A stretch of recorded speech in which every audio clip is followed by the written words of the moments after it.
श्रीराम जय जय राम। सत्संगतीचे दोन प्रकार। सत्संगती अति अपूर्व काम करणारी आहे। संतांची संगत दोन प्रकारे होऊ शकते। एक संतांच्या देहाची, दुसरी संतांनी सांगितलेले साधन करीत राहण्याची। यापैकी पहिली म्हणजे संतांच्या देहाची संगती लाभणे फार कठीण आणि दुर्मिळ। कारण संत जरी खरा असला तरी त्याला ओळखणे कठीण असते आणि पुष्कळदा त्याच्या बाह्य वागणुकीवरून मनात विकल्प येण्याचा संभव असतो। आणि एखाद्या भोंदूशीच गाठ पडली तर त्याच्या संगतीपासून नुकसान हे ठरलेलेच। म्हणून पहिला म्हणजे संताच्या देहाच्या संगतीचा मार्ग हा पुष्कळदा धोक्याचा ठरण्याचा संभव असतो। दुसऱ्या मार्गाने जाण्यात म्हणजे त्याने सांगितलेले साधन करण्यात बिलकुल धोका नसतो। कारण खरा संत काय किंवा भोंदू साधू काय, कोणीही झाला तरी तो दुसऱ्याला सांगताना खरे आणि बरोबर असेल तेच सांगेल। तो भोंदू असला तरी त्याला आपला भोंदूपणा लपविण्याकरता जे बरोबर असेल तेच सांगणे जरूर असते। साधकाने शुद्ध भावनेने ते साधन केले की सत्संगतीचा फायदा मिळून त्याचे काम होते। खऱ्या संतांच्या देहाच्या संगतीचा लाभ जर दैववशात प्राप्त झाला तर मात्र काम बेमालूम होते। ज्या वाहनाचा आपण आश्रय करतो त्या वाहनाचा वेग हा आपला वेग होतो।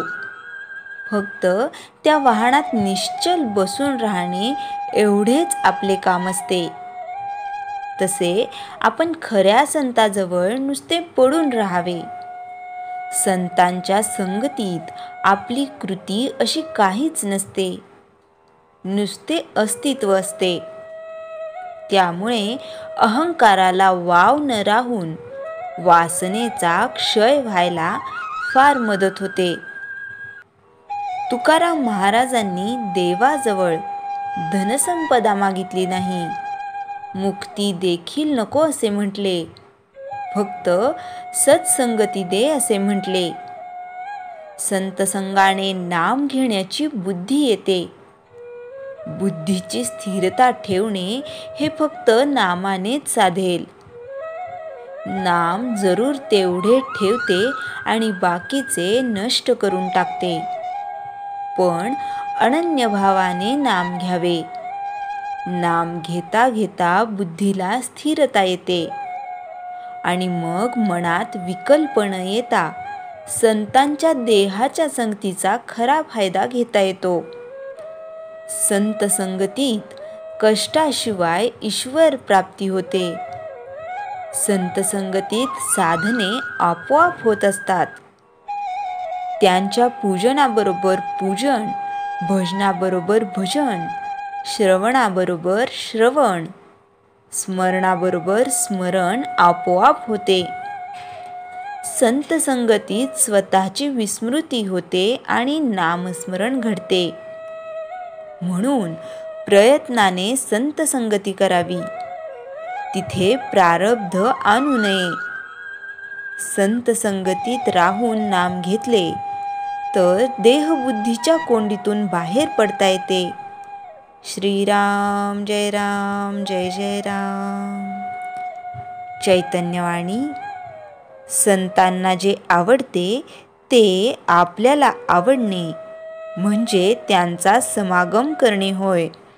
श्रीराम जय जय राम। जयाच्या जनी जन्मनामार्थ झाला, जयाने सदा वासनामात केला। जयाच्या मुखी सर्वदा नाम कीर्ती, नमस्कारतया ब्रह्मचैतन्यमूर्ती. श्रीराम जय राम जय जय राम.